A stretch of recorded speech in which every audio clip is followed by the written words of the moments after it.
Hello,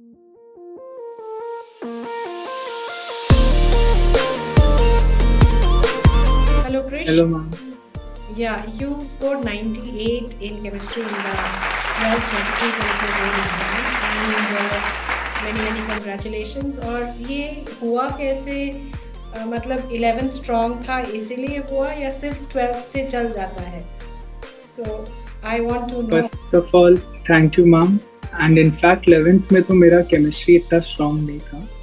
chemistry मेरा weakest subject था 11th अरे में. बाप रे. इवेंचुअली जैसे 12th आया वैसे केमिस्ट्री में इंटरेस्ट डेवलप हुआ, तो मैंने केमिस्ट्री पढ़ना अपने आप ही चालू कर दिया जैसे जैसे इंटरेस्ट था.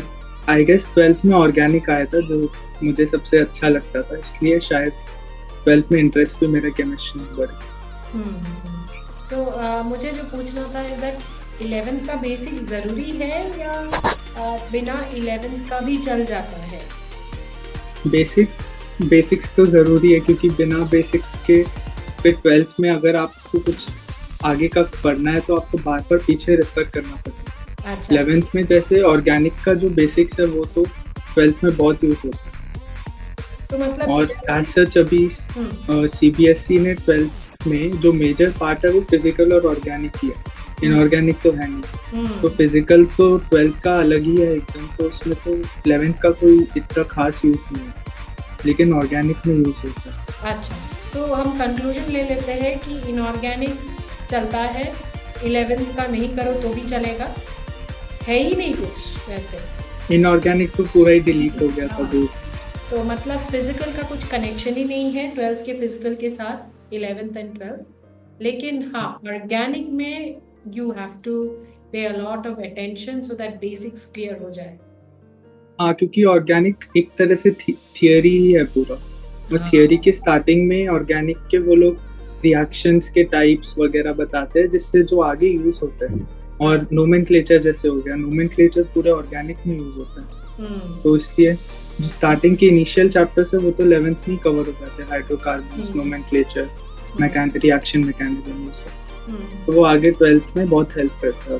अच्छा, तो मुझे बताओ तुम्हारा ये जो 98 स्कोर किसी स्टूडेंट को पाना है, रीच करना है, तो कब से ये प्रेपरेशन स्टार्ट करना चाहिए?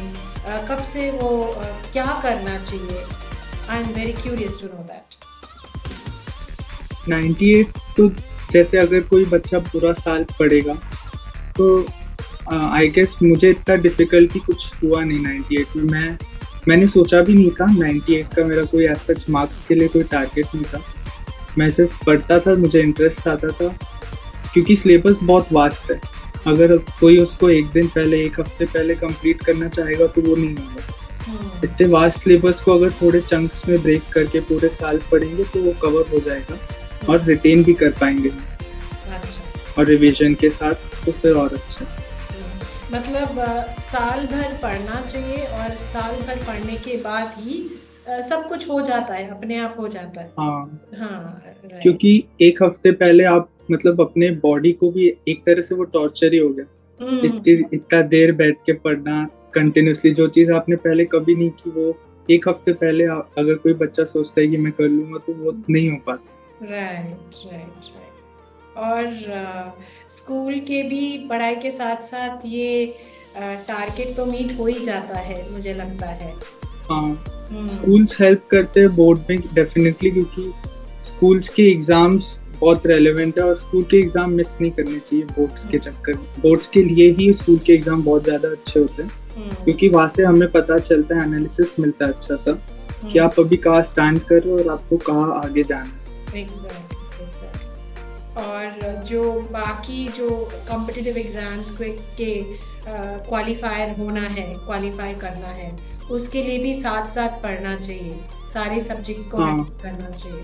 आई वुड से कि केमिस्ट्री तो कॉम्पिटिटिव एग्जाम्स में अगर आपने बोर्ड्स का अच्छे से पढ़ लिया तो एटलीस्ट जो सिलेबस कॉम्पिटिटिव एग्जाम्स और बोर्ड्स का जो कॉमन है वो केमिस्ट्री तो आपका बोर्ड की तैयारी से भी कॉम्पिटिटिव एग्जाम का हो ही जाता है.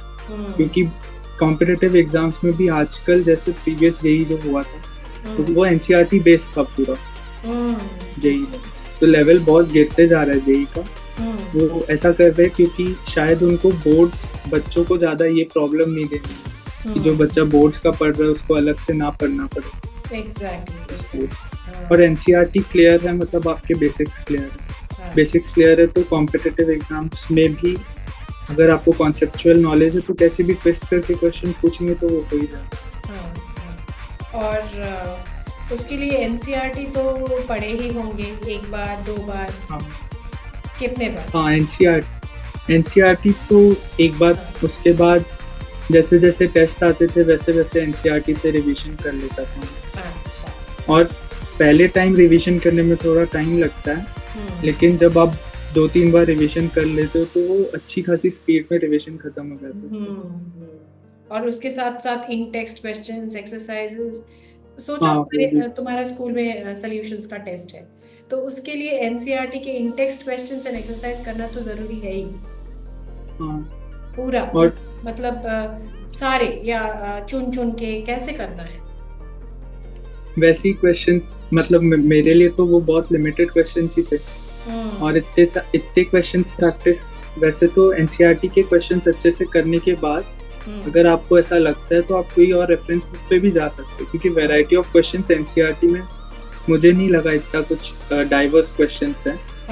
लेकिन हाँ, एनसीईआरटी स्कूल के पर्सपेक्टिव से तो इम्पोर्टेंट है और स्कूल के पेपर्स ही आपको क्वेश्चन में अलग अलग वैरायटी क्रिएट करके दे देंगे, तो आपको स्कूल के पेपर्स अच्छे से अगर आपने कर लिए वापस रिवाइज करते वक्त तो वो हो ही जाता है। करेक्ट। और तुम क्या कौन सा बुक गाइड की तरह कौन सा रिकमेंड करोगे फॉर मोस्ट स्टूडेंट्स? मैंने ऑर्गेनिक के लिए तो MS चौहान यूज़ की थी क्वेश्चन सॉल्विंग के लिए। अच्छा। और फिजिकल तो मैंने एनसीईआरटी से किया और इनऑर्गेनिक भी एनसीईआरटी से ही किया। अच्छा। बस क्वेश्चंस के लिए मैंने जेई के PYQ सॉल्व करे। और मतलब जो लास्ट में जो स्कूल्स के जर्नल्स एंड सबमिशंस के लिए हड़बड़ी हो जाता है उसके लिए तुम्हारे साथ भी हड़बड़ी हुआ? वो मैनेज करके फिर सारे जेई क्वालिफाई करके मेंस क्वालिफाई करके, मतलब ये बैलेंस लाए कैसे? जर्नल्स का तो मुझे इतना टेंशन नहीं था, वो मेरी मम्मी ने जर्नल्स कंप्लीट कर दी थी सारी तो मुझे लिखना नहीं पड़ा वो। अच्छा। और मेरे क्लास में भी इनफैक्ट बहुत सारे लोगों की मम्मी ने कंप्लीट करके दे दी जर्नल्स। आई सी, सो वो एडवांटेज है काइंड ऑफ। हाँ, राइट। और हमारी मैम मतलब स्टार्टिंग से बोलती रहती है जर्नल कंप्लीट करो, तो थोड़ा थोड़ा करके अगर करो, कोई लिखना चाहता है तो वो हो भी जाता है।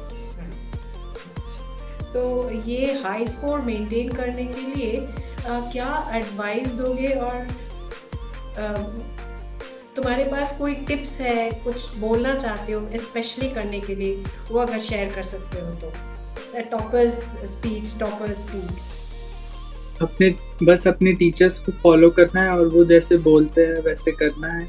टेस्ट एनालिसिस करना है रेगुलरली और रेगुलरली स्टडी करनी है ताकि आपका फ्लो ब्रेक ना हो ओवर द ईयर, और कंटिन्यूसली रिवीजन करना है और क्वेश्चन सॉल्व करना है। अच्छा, सो रिवीजन, PYQs, कंटिन्यूअस टीचर्स जो क्वेश्चंस देते हैं वो सॉल्व करना है।